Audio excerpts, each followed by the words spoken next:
예, 안녕하세요. 예, 이제 고전학당 3차 과정이 조선 세시풍속지입니다. 그 세시풍속지가 보통 우리가 이제 3대 풍속지 하면 경도잡지, 열양세시기, 동국세시기 이렇게 돼 있는데 그 외에도 풍속지는 한 30여 종이 됩니다. 예, 그래서 지난주에 했던 거기에는 이제 풍속지 몇 개를 소개한 거고 이제 오늘부터 이제 공식적으로 이제 풍속지 가운데 경도잡지 이렇게 시작하는데 경도잡지나 열양세시기나 동국세시기가 이렇게 번역본이 있습니다. 근데 그 번역본 안에 그림이 들어가기 시작하면 책이 막 600쪽, 800쪽이 돼야 됩니다. 그러니까 거기는 다 글로만 돼 있습니다. 그러니까 이해가 안 되는 거죠. 그래서 안 되겠다. 이번 주부터는 이제 경도잡지를 하면서 그림까지 보여주면서 해야지 이렇게 시각적으로 볼 수가 있겠다. 그래서 이제 이렇게 PPT를 이렇게 하게 되고요.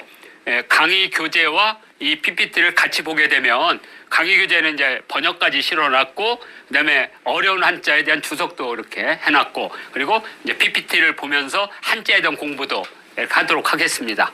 자, 이렇게 돼서 자 이게 없다. 어디 갔더라? 저기 있구나. 자, 그래서 자, 보도록 하겠습니다.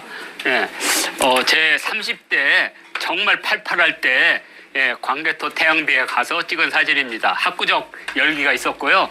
이렇게 얼굴에 검버섯도 없고 목에 이렇게 메모지도 있고 지금은 이제 유리벽으로 돼서 그래서 저에 대한 소개는 이걸로 충분할 것 같습니다. 특히 이제 이 풍속지는 전통놀이를 공부하시는 분들한테는 많은 도움이 될 거고요. 또 한양, 서울 지역에 현장 답사를 하시거나 또는 마을 지역에서 서울을 대상으로 하시는 분들, 그다음에 궁궐 해설사를 하신 분들한테는 정말 도움이 될 거라고 얘기합니다. 왜냐하면 앞쪽에 풍속이 있고 뒤에 세시가 있기 때문에 이 공부 자체가 그다음에 또 하나는 그림이 있습니다. 그래서 유튜브로도 열심히 들어주시기를 보겠습니다. 그리고 여기 보셨지만 경도잡지는 이렇게 되어 있습니다. 자, 경도잡지는 2권으로 되어 있습니다. 1권, 2권 본문은 그래서 1권이 아시다시피 여기 풍속이라고 되어 있죠. 풍속. 그다음에 2권이 세시입니다. 세시. 그래서 오늘은 이제 이 풍속부터 시작해서 풍속에 보면 처음에 이제 건복, 주식, 다연 이렇게 쭉 돼 있습니다. 그래서 오늘은 이제 첫날이라 좀 이렇게 느슨하게 할 겁니다. 다음 주부터는 좀 속도가 빠릅니다. 왜냐하면 이곳을 4, 5, 6, 3개월 동안 딱 마치려고 하고 있습니다. 그래서 이게 총 19개입니다. 19개. 그래서 건복이 이제 이렇게 쓰개나 옷 같은 걸 말하는 거 마지막에 가도가 있습니다. 가도는 이리 오너라 또는 물러거라 하는 겁니다. 그래서 그런 가도 풍격가에서 총 19개가 있고요. 그다음에 세시는 이 앞쪽에 원일 1월 1일부터 시작해서 원일 1월부터 해서 쭉 해서 12월 31일 우리가 수세라고 부르는 제석 그죠? 마지막 해까지 해서 총 이것도 19개로 되어 있습니다. 그러니까 총 38개 항목으로 구성이 되어 있습니다. 이렇게 보시면 되고요. 자, 이제 본격적으로 시작을 하겠습니다. 자, 이 건복 이제 거기 교재에는 다 나와 있고요. 여기에는 이제 부분을 잘라서 이렇게 해서 분절을 해서 설명하겠습니다. 여기 보면 사부가 있고 조사가 있습니다. 이것은 요 경도잡지를 썼던 유독공이 벼슬을 하지 않는 선비는 사부로 썼고 벼슬을 지금 하고 있는 분은 조사로 썼습니다. 이렇게 그것만 비교하면 됩니다. 그래서 사부 평거 그죠? 다대복권, 방관, 정자관, 동파관, 그다음에 조사는 당건, 그다음에 가상, 글거지 가상, 구용 입자, 그다음에 천, 당해, 운해 이렇게 돼 있습니다. 그래서 그냥 번역본을 그냥 쭉 읽으면 됩니다. 사대부는 집에 있을 때 복권이나 방관, 정자관, 동파관을 쓴다. 그 다음에 조사는 벼슬아치를 했죠. 벼슬아치는 당건을 쓴다. 당건, 당나라 때 시작됐다는 거죠. 당건을 쓴다. 그 다음에 가상, 거리 밖으로 나갈 때, 거리 밖으로 나갔을 때는 모두 고자, 용, 뭐뭐 쓴다. 입자, 삿갓, 갓을 쓴다. 그죠? 갓을 쓴다. 그리고 신발로는 당해와 운해를 쓴다. 그래서 여기 해는 가죽신을 말합니다. 그리고 당과 운은 거기에 있는 무늬, 신발에 쓴 무늬. 그래서 당해, 운해. 그러면 하나씩 한번 살펴보겠습니다. 자, 여기 복자는 두건 복자입니다. 두건 복자. 그 다음에 건은 두건이에요. 그러면 무슨 차이가 나냐? 요 두건 복자는 완전하게 요까지 해서 요 머리까지 완전히 이렇게 감싸는 거. 요건 복이고 머리 쪽만 이렇게 쓰는 건 건입니다. 그래서 우리가 두건이라고 할 때는 여기만 이렇게 해서 요 띠로 이렇게 하거나 여기만 살짝 이렇게 가리는 거. 그건 건이고 이 머리 뒤까지 해서 완전하게 가리는 것은 복. 그러니까 복은 주로 이렇게 가려가지고 밑에 이렇게 검게 해서 이렇게 느릿들입니다. 이렇게. 그래서 복건이라고 합니다. 복권이 아니고 복건. 자, 그래서 사부는 사대부라고 그랬죠. 그 다음에 조사는 벼슬을 하는 선비. 자, 그래서 두건복. 그 다음에 요 립자는 삿갓립. 예. 그래서 초립동이 초립하면 일반 사람들은 비싸게 해서 이 삿갓을 쓰잖아요. 근데 애들은 이렇게 뭐 그날 비 와서 뭐 이렇게 논에 가서 놀다든가 또는 이렇게 비가 오면 송사리나 밑거리 잡으러 갈 때 아이들이 그냥 풀 이렇게 엮어서 끝을 묶어서 그냥 뒤집어 쓰면 그건 초립이라고 하는 겁니다. 초립동이. 초립. 이렇게. 그리고 이제 좀 이렇게 부유하거나 좀 높은 사람들은 주로 머슴들이 그 풀을 가지고 엮어서 진짜 이쁘게 쓰죠. 예. 보시기에 저는 어렸을 때 막풀을 썼겠어요? 단정한 초립을 썼겠어요? 아니, 다 막풀이죠. 우리는 다 막풀. 예. 그냥, 그 옆에 그 논두렁 같은 풀 많잖아요. 그거 잘라가지고 그냥 낫으로 빼서 끈으로 딱 끝에만 묶어. 그러면 이렇게 쓰면 이렇게 빗물이 딱 돼요. 그리고 이제 가을비 때는 볏짚 있죠, 볏짚. 기억나시죠? 선생님들. 예, 우리 한 선생님은 많이 하셨을 것 같아요. 그 볏짚 딱 묶어가지고 딱 뒤집었으면 볏짚이 여기까지 내려오거든요. 우리가 꼬맹이라. 그러면 그냥 완벽하죠. 완벽해. 그게 이제 복건입니다. 그래서 사부 평거. 평거는 평상시 거처할 때 이럽니다. 평상시 거처할 때. 일반적으로 거처할 때. 그때는 대부분, 다라는 것은 대부분입니다. 그래서 다부분. 예. 그래서 요 다자가 마늘 다자인데, 이게 전역석이 겹친 거라고 보면 안 돼요. 사실은 고기육변으로 보고 있습니다. 갑골문에서는. 그래서 우리가 두 개니까 겨우란 뜻이 아니에요. 그럼 나무 두 개면 겨우게요? 이렇게? 두 개라는 것은 상징적으로 많다는 겁니다. 그리고 하나가 더 많으면 더 많다는 거, 빽빽하다는 거죠. 이렇게. 그러니까 하나, 두 개, 이것은 한자적으로 말하면 많다는 걸 표현하는 거죠. 그래서 다는 고기가 많이 쌓여있는 걸 뜻하다고 보고 있어요, 지금. 고기가 많이 쌓여있는 거. 그리고 이제 다하고 반대된 말이 적을소, 다소. 그래서 대부분, 그 다음에 대자는 쓰다. 쓸 때. 우리가, 요 대자는 어디서 나온 거냐면, 이것은 어떤 이렇게 사람이 칼을, 이렇게 창 같은 걸 이렇게 들고 있는 모습이라 그래요. 이렇게. 그리고 이것은 가면을 이렇게 쓰고 있는 모습입니다. 그래서 예? 다를리라는 것은 제사장이 가면을 쓰고 어떤 제사 행위를 하고 있는 것. 그래서 차이가 있다, 다르다. 너와 나는 다르다. 예, 이런 겁니다. 내가 당신이 다르다는 게 아니고 이 쓴 사람이 나는 너희들하고 다르다는 의미입니다. 예. 그러니까 신분적 차이가 있다는 거. 그래서 이런 사람들이 받들고 있는 사람. 그래서 주로 왕이나 이런 사람들 때 대를 씁니다. 대. 그러니까 지금은 이제 그냥 일반적으로 쓰는 거로 쓰이지만 원래 대라는 것은 높이다는 의미를 갖고 있어요. 추대할 때 쓰는 말입니다. 그래서 대부분 뭘 쓰냐? 복건을 쓴다. 복과 복건을 쓴다. 이제 이거 한번 볼 겁니다. 다시 한자 하나씩. 그 다음에 방과는 네모난 겁니다. 네모날 방자, 방. 예. 그래서 예전에는 우리가 왕이 있으면 그것은 이제 중앙이잖아요. 그래서 그것은 이제 우리가 중국이라고 불렀어요. 중국. 그러니까 지금의 나라 이름으로서의 차이나가 아니라 왕이 있는 곳, 그건 중국이에요. 중국. 그러면 중국이 이렇게 있겠죠. 가운데. 중국이니까 가운데니까 중이라는 게 가운데라는 뜻이니까. 그러면 중국 옆에는 제후들이 있는 거 아니에요. 그것을 방이라고 부르는 거예요. 방. 이렇게. 그러면 이게 무슨 거죠? 천원 지방설이 통치체에 그대로 들어가 있는 거예요. 그래서 각 지방의 제후들을 그래서 방국이라고 부르는 겁니다. 방국. 그리고 가운데 있는 나라는 중국. 예. 근데 나중에 이제 오늘날 그 지금의 중국 황하 지역을 차지한 사람들이 무조건 내가 거기 가운데를 차지했으니까 거기 주인이 누가 있어요? 오늘 한족만이 주인은 아니잖아요. 수많은 서쪽에서도 와서 장악하고 북쪽에서 장악하고 그러면 그들은 내가 중국을 차지했다고 보는 거죠. 차지했으니까 옆에 있는 나라들은 전부 다 나한테 바치라는 거죠.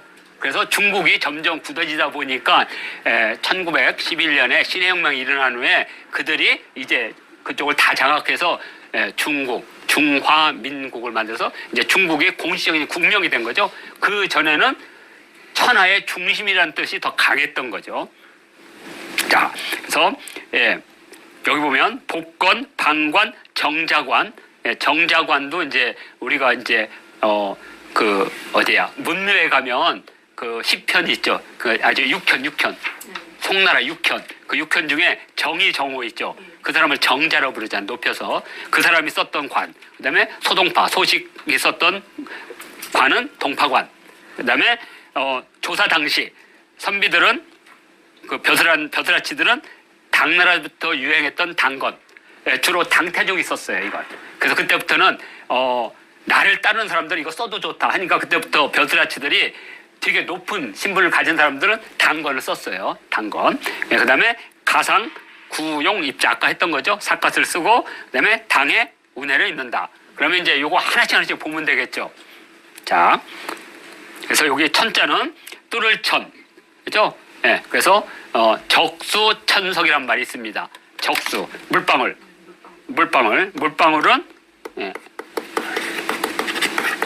천석, 뚫을 천, 돌. 그러니까 작은 물방울이 돌을 뚫는다 할 때 천자. 중국말로는 촨이라고 합니다. 촨. 그러면 입다는 뜻입니다. 촨 평성으로. 촨하면 입다. 그래서 촨 이프 하면 옷을 입다. 예? 촨 시에지 하면 신발을 신다. 이렇게. 그래서 천 씁니다. 천 뚫을 천 이렇게 합니다. 천공하면 구멍을 뚫다. 천공. 이렇게 천공. 중말을 쓰는 겁니다. 자, 그러면 보겠습니다. 복권. 자, 이제 건을 이렇게 나눌 때는 따르지만 붙였을 때는 그냥 복자가 우선입니다. 그래서 복건하면 두 건인데 복건이라는 거죠. 그래서 현재 검은 헝겊에 쓰개고 요즘은 이제 돌잔치 때 요거에 써요. 그러면 우리가 상상해 보세요. 왜 이걸 쓰게 했을까? 양반 흉내 내는 거예요. 어렸을 때 양반 흉내. 그래서 어린애한테 이걸 써서 너도 나중에 커서 사대부가 되고 이렇게 하라. 예? 그래서 요즘에는 이렇게 돌잔치에 쓰지만 예전에는 일반 사대부들은 다 썼던 거죠. 자, 이게 대표적으로 송시열 초상인데 이렇게 복권 있죠. 그러면 복권 형태를 금방 알 수 있겠죠. 주로 이제 이런 자료들은 국립민속박물관에 가면 이렇게 검색을 해서 그림 자료 같은 걸 많이 서비스를 해줍니다. 국립중앙박물관 이런데. 그래서 이렇게 쓰시면 돼요. 그래서 이게 복건이다. 이렇게 볼 수가 있고요. 또 하나를 보겠습니다. 자, 방관은 네모방자라고 그랬죠. 네모방자. 이렇게. 그래서 우리가 이제 상투를 트면 상투를 이렇게 묶어서 이렇게 끈으로 이렇게 목적을 망건이라고 하거든요. 망건? 이거? 그러면 고 보이지 않도록 이렇게 그냥 이렇게 나갈 수는 없잖아요. 상투를 묶어 요거대로. 그럴 때 요 관을 이렇게 방관을 싹 쓰는 겁니다. 일반적으로. 근데 잘 안 써요. 지금은. 거의. 왜냐면 이제 모자가 다양한 형태가 나오니까 굳이 이걸 쓸 필요는 없겠죠. 이렇게. 근데 가끔 이렇게 제사 지낼 때 보면 요 방관을 쓰는 사람들이 나오긴 합니다. 이렇게. 그래서 이렇게 네모난 방관. 자, 그리고 이제 아까 복권 쓴다, 방관 쓴다. 그리고 이제 좀 신분이 중하위급 관리들. 중하위 관리에 쓴 사람이 바로 이 정자관입니다. 이중으로 돼서. 그래서 우리나라의 초상화에 보면 이렇게 써서 나와 있는 분이 많습니다. 그러니까 대략 이분이 영정조 순조 때 사람이에요. 이체가. 그러니까 그때 초상화들이 엄청나게 많이 만들어지거든요. 그 초상화에 보면 이렇게 만관을 이렇게 썼죠. 그래서 요거 만관이 아니라 요 관을 정자관. 그래서 송대 육현했던 정의 정호. 요 정의 정호가 한마디로 하면 이론을 체계한 사람이에요. 이론. 그러니까 그 전에는 장제나 이런 사람이 기론 중심이었나? 기론, 기. 근데 이제 정자 때 리 중심의 체계를 세웠고 그 다음에 이제 주자가 이 장제나 이런 사람 설을 따르지 않고 정자의 설을 따라서 주자학을 만들게 되는 주자학 성리학. 그래서 송대 육현이 되는 겁니다. 송대 육현. 그래서 주로 실내에서 작용한다 이것은 실내에서. 그러면 언제 작용하냐? 제자들이 인사를 오거나 또는 학동들이나 그 어린 유생들을 가르칠 때 딱 가운데 정자 딱 앉아가지고 있을 때 요 관을 쓰는 겁니다. 그래서 정자가 썼던 관. 그래서 정자관이다. 이렇게 기억을 못해도 되죠. 아 그런 게 있었구나. 자 그다음에 요건 이제 동파관입니다. 동파관. 이렇게 네모나져가지고 뒤가 약간 이렇게 되는 겁니다. 이것도 많이 나와요. 예? 그래서 이것도 이제 거의 요것은 그거보다 한 100년 정도 앞서 있어서 그래서 심득경이 쓰는 그 초상화에 보면 요게 바로 동파관입니다. 동파관. 그래서 당송 8대관 중에 소동파, 소식이거든요. 소식, 소철. 형제입니다. 형제. 당송 8대가 소식, 소철. 근데 이 김부식의 아버지가 이 당송 8대가를 되게 좋아해서 특히 소식, 소철을 좋아했어요. 그래서 자기 아들 이름이 부식, 부철이에요. 부식, 부철. 근데 이 사람이 되게 보수주의자였어요. 그러니까 그때 당시 유종원 이런 사람들은 엄청나게 진보주의자였고 이런 사람들은 이런 생각을 했어요. 부처님의 진골사리가 왔어요. 그래가지고 법문사를 세워서 거기에 100만 양을 황자가 내렸어요. 그때 황하에 이재민이 홍수가 나서 수백만이 죽어나갈 판이에요. 근데 거기 내가 100만 양을 내니까 유종원이 뭐라고 했어요? 부처님 뼈는 세상을 구할 수 없다. 이렇게 써버린 거야. 한마디로 황제 뒤통수를 친 거지. 그래서 황제가 뿔따고 탁 나가지고 저 새끼 죽여! 그랬거든요. 그때 소식 소철이 안 됩니다. 언젠가 써먹는다는 거죠. 그러니까 예전에는 그렇게 서로 견해가 달라도 서로 이렇게 도와주고 서로 인정하는, 실력을 인정하는 거잖아요. 그래서 소식의 호가 동파입니다. 동파, 소동파. 많이 들어보죠. 조선시대 그 선비들이 가장 좋아했던 시인 중에 하나죠. 소동파. 그리고 소동파가 손님들 오면 특별히 요리를 잘했대요. 그때 이제 막 죽순에 이런 거 하고, 그 다음에 돼지고기, 두꺼운 돼지고기 하고 탁탁 해가지고 볶아서 착 내니까 그게 우리가 중화요리집에서 먹는 동파육이 되겠습니다. 그러니까 우리가 인문학에서는 이런 거 배우는 거예요. 그러면 소동파를 숙모했던 우리 조선 선비들이 뭘 썼겠어요? 동파관 쓰는 겁니다. 왜? 초상화가 있으니까. 그죠? 그래서 이걸 보고 쓴 거죠. 그러면 정자관과 동파관이 어느 게 더 높으냐? 당연히 정자관이. 그래서 여기는 고위관리층, 정자관은 고위관리층, 동파관은 중하위 관리층이 주로 썼다. 이렇게 보시면 되겠습니다. 자, 이게 동파관입니다. 그리고 다음이 이제 단건입니다. 단건은 이렇게 조선 초에 많이 썼습니다. 사극에 많이 나와요. 이렇게. 이거 내가 볼 때 저거죠. 태종 이방원 드라마 사극 이방원에 여기 이렇게 전형적이 이렇게 써서 밑에 이렇게 끈 같은 걸 내려놓은 거. 그래서 이게 이제 중국의 사극에서 많이 나오거든요. 왜 나오냐면 중국은 당태종이 영웅이에요. 그러니까 당태종을 중심으로 한 사극이 엄청나게 많거든요. 그때 바로 이런 형태의 관을 씁니다. 우리 고구려 때는 곡갈모자와 비슷하죠. 우리나라 곡갈모자가 이렇게 생겼잖아요. 이렇게. 그리고 단건을 다른 말로는 사모라고도 불렀다는 거예요. 사모와 다른데 혼용해서 같이 쓴 거예요. 그래서 우리가 결혼식 할 때 남자들이 사모, 관대. 그죠? 이렇게 쓴 겁니다. 요거. 이렇게.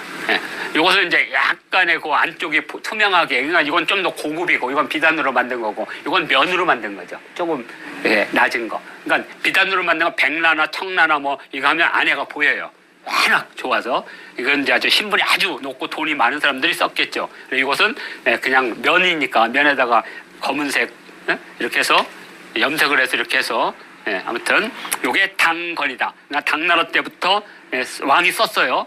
그 후에는 이제 나도 써도 좋다 이렇게 해서 이제 사대부가 썼습니다. 그리고 다른 말로는 이게 정확한 건 아닌데 왜냐면 하도 이제 변천이 많다 보니까 우리가 탕건이란 말 쓰죠. 탕건. 이게 당건에서 오지 않았을까? 탕건, 탕건을 쓴다. 그리고 감투를 잡다. 감투. 그러니까 이 당건을 쓴다는 것은 좀 벼슬아치가 된다는 거니까 감투를 쓴다는 것은 이렇게 그냥 벼락치기로 해도 그냥 벼슬이 된 거죠. 감투. 그래서 이 탕건, 감투, 당건은 사무 요것은 네 개는 같은 것이 아닐까라고 하지만 정답은 아니에요. 그렇게 추정한다. 그래서 대략 이제 야졌죠. 당건 이렇게 생겼다. 당건. 자 그리고 이제 삿갓입니다. 삿갓. 갈대나 대나무를 엮어서 만든 원추형의 강보다. 이것도 우리 전형적인 고구려의 곡갈에서 이어진 거죠. 가장 대표적인 것은 김삿갓, 방랑신 김삿갓. 할아버지가 그 홍경래 난에 연루가 돼 있었는데 그걸 비판하는 엄청나게 비판을 끌었는데 나중에 자기 할아버지라고 알고 그때부터 조상을 욕되게 했잖아. 사실은 욕되게 사대부 입장에서는 반란군에 굴보고 한 거니까 그때부터 부끄러움을 느껴서 이제 삿갓을 썼다 해서 김병현 대략 1807년부터 1863년이니까 홍경란안이 1813년일 거예요. 홍경란안이 1712년? 1811년. 와, 고맙습니다. 대략 그 정도는 알고 있어요. 평서대원수 홍경래. 평서대원수. 평서라는 게 저기 평안도 평양 항해도 지역을 장악했다 해서 평서라고 합니다. 평서. 평서. 경문이 지금도 남아 있습니다. 그래서 여기 국립민속박물관에 있고 이것은 이제 사극 중에 방랑시인 김삿갓이라는 게 예전에 있었어요. 그때 이렇게 탁 있고 풍자 한시를 많이 했죠. 자 이렇게 요게 이제 삿갓입니다. 그리고 이제 이걸 다시 읽으면 사대부는 평상시 집에 있을 때 복권이나 방관이나 정자관이나 동파관을 대부분 쓴다. 그리고 벼슬아치 조사. 벼슬아치는 당건을 쓴다. 거리 밖으로 나갈 때는 삿갓을 쓴다. 그 다음에 이제 다음 보겠습니다. 여기 있습니다. 당해. 당해는 여기에 당초문이 있다는 겁니다. 당초문. 우리가 도자기에서 많이 보는 당초문. 당초문은 이제 주로 아랍에서 온 겁니다. 당나라 풀이 아니고요. 당초라는 게 당나라 풀이 아니고 당나라 때 또 유행하기 시작했어요. 그 무늬가. 그래서 나중에는 이제 당초문의 연결문이잖아요. 예. 그래서 이제 그 오로지 우리가 그 그리스나 터키 갔을 때 그 사원에 가서 그 벽에 이렇게 무늬가 있으면 아랍인들은 절대로 다른 그림을 안 넣고 오로지 당초문과 아랍어만. 무함마드가 썼던 언어인 그 글자 두 개는 없어요. 일체 거기다가 이렇게 장식 안 합니다. 그때 쓴 무늬가 당초문이에요. 그런데 왜 이게 유행하게 되냐면 도자기를 수출했잖아요. 아랍에다가. 왜냐면 이제 아랍인들은 커피를 자기들의 수련에 한 목표로 썼어요. 그래서 유럽에서는 이것을 악마의 음료수라고 불렀어요. 거기다 색깔이 검잖아요. 악마의 음료수. 근데 아랍인들은 늘 깨어서 각성하기 위해서는 커피가 필요했던 거죠. 그래서 커피의 원산지가 에티오피아거든요. 그래서 거기서 커피가 퍼지기 시작합니다. 근데 커피가 80도, 90도 이상에서 끓여야 돼요. 그러니까 웬만한 유리는 다 깨져버려요. 예전에 유리가 70도 이상 깨졌거든요. 지금 유리는 좋은 거고요. 그래서 어렸을 때 혹시 기억나면 우리나라 유리에다 뜨거운 거 딱 보면 어땠어요? 바삭했죠? 그러다 보니까 도자기가 필요했던 거예요. 근데 도자기를 못 만들어. 왜? 도자기의 비밀을 몰랐어요. 흙이 없어요, 철제. 그 다음에 적어도 1250도 이상에서 굽지를 못했습니다. 그래서 주로 이제 그때 막 이제 청자가 만들어지기 시작했으니까 그때 무늬가 바로 그 아랍 무늬를 넣어서 보낸 거예요. 그래서 그때부터 당초무늬 유행해진 겁니다. 당초 당나라에다가 풀초자 이게 이제 바로 당해입니다. 그래서 여기 보국 코리아의 한국 여성의 여기 발에 이렇게 신고 있는 게 당해. 그러니까 당해나 운해는 같은 거예요. 가죽신 주로 이제 노루 가죽으로 많이 만들었거든요. 그러니까 이제 가죽신 중에 고급 가죽신 정도로만 당해. 그러면 운해는 뭐냐? 아시겠죠? 운해 선생님. 그렇죠. 구름 무늬.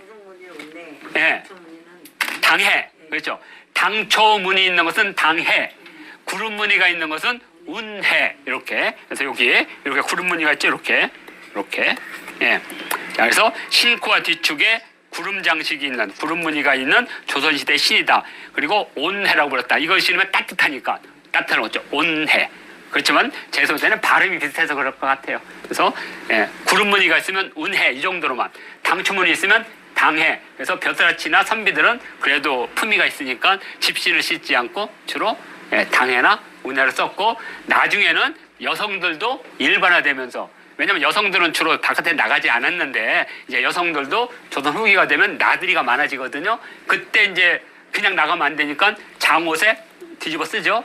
뒤집어 쓰고 당해나 운해 특히 우리 사극에서 공주마마께서 또는 그 부잣집 그 딸내미가 바깥에 나갔다가 거지 같은 남자 만나서 사랑에 빠져서 둘이 결혼하게 되죠. 알고 봤더니 왕자님이었다. 출생의 비밀을 이제 좀 그런 거 안 했으면 좋겠어.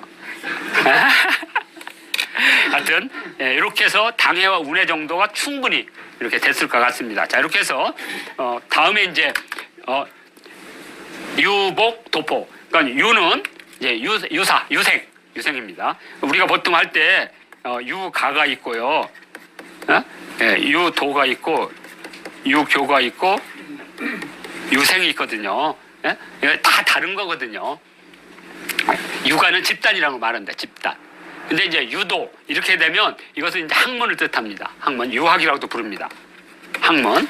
그러니까 이건 누구나 다 배우는 거죠. 학문은, 유학은. 그런데 이것을 공자님을 중심으로 하는 세계를 인정하면 유교가 되는 겁니다. 그러니까 문묘를 하고 거기에 배양한 분들한테 늘 가서 인사를 하면 유교가 되는 거예요. 그리고 그걸 실행하는 사람, 그것을 유생이라고 부릅니다. 하여튼 그래서 여기 유는 유생을 말하는 거겠죠. 유생. 유생은 복은 명사지만 중국어는 동사도 됩니다. 그러니까 복은 옷이지만 옷을 입다라고 동사를 해석합니다. 그러니까 유가들, 유생들은 도포를 입는다. 그죠? 그러니까 선비가 입는 건 도포이다. 그리고 조사, 아까 말한 대로 사부하면 이거는 그냥 일반 선비, 조사하면 벼슬을 하는 선비, 그래서 벼슬아치. 그리고 벼슬아치는 평상시 입는다. 그죠? 평상시 입는 옷. 평상시 입는 옷도 그 도포를 입는다. 평상시는 도포를 입는다. 그 다음에 무관도 늘 상복으로 입는데, 그죠? 상복을 입는데 직령이다. 직령은 뭐냐면 우리가 이제 요 도포를 할 때는 단령이라서 두 겹이 아니라 한 겹만 이렇게 입거든요. 근데 다 원령이에요. 둥글게. 다 이렇게. 목이니까. 근데 무사들은 이게 뒤집어서 벗으면 안 돼요. 그래서 어떻게 해요? 이렇게 해가지고 묶는 거. 그래서 싸울 때 이거 확 벗어야 되는데 이거 뒤집어서 벗을 수가 없어요. 그래서 원령이 아니라 길게 된 직령이다. 이건 좀 이따 사진으로 보여드리겠습니다. 이렇게. 자, 그러면 한번 보겠습니다. 자, 여기 요 포자는 도포포자, 두루마기라고 합니다. 두루마기 포. 그 다음에 직령은 고든깃. 이렇게. 자, 여기 도포 입었죠. 도포. 네. 그래서 여기 보면 도포에 이게 원령입니다. 작죠? 아니 여기 깃이 작잖아요. 밑에까지 안 있잖아요. 이렇게 원령입니다. 그래서 통상적 예복으로 남자의 겉옷이다. 소매가 넓고 등 뒤에는 딴 폭을 다른 걸 등 뒤에다 댑니다. 이렇게 가운데다 대기도 하고 오래 입어야 되니까. 그리고 바람이 같은데 찢기거든요. 그래서 여기 뒤에다가 다른 걸 덧대기도 합니다. 자, 그래서 국립미술관에 선비들이 입는 가장 대표적인 원령의 짧은 단령이라고 하거든. 짧은 단자. 헛단자 할 때는 한 겹이란 뜻이고 이때는 짧은 단자. 단령이면 짧다. 이게 깃이 짧다. 이렇게. 그러니까 우리 여기 어르신들이나 좀 나이 드신 분들은 중학교 때 교복을 입을 때 단령이죠. 딱 동그래가지고 딱 근데 요 무관들은 요게 이렇게 됐다는 거, 이렇게 똑딱이처럼 이렇게 예? 그렇게 가면 금방 이해가 되시겠죠? 자 그리고 이렇게 예. 예? 이 무관 도포는 여기까지 들어와 있습니다. 여기까지 이렇게 도포가 쫙 내려와 있습니다. 그래서 예, 소매가 돋고 등대는 땀폭을 대고 예, 길게 내려서 직령을 한번 보여드렸습니다. 이건 직령이 제대로 안 보이는데 안 보이지네. 제가 사진을 분명히 해놨는데 하여튼 예, 이렇게 가지고 요 끝에 여기 끝에다 이렇게 덧댄 걸 선이라 그래. 선. 이게 여기까지 쫙 내려와 있습니다. 이렇게. 그러니까 다른 건 요까지만 내려왔는데 이건 쭉 길게. 그래서 여기까지가 이제 건복에 뒤에도 계속 있습니다. 이렇게. 그래서 요걸 해서 제1강은 마치도록 하겠습니다.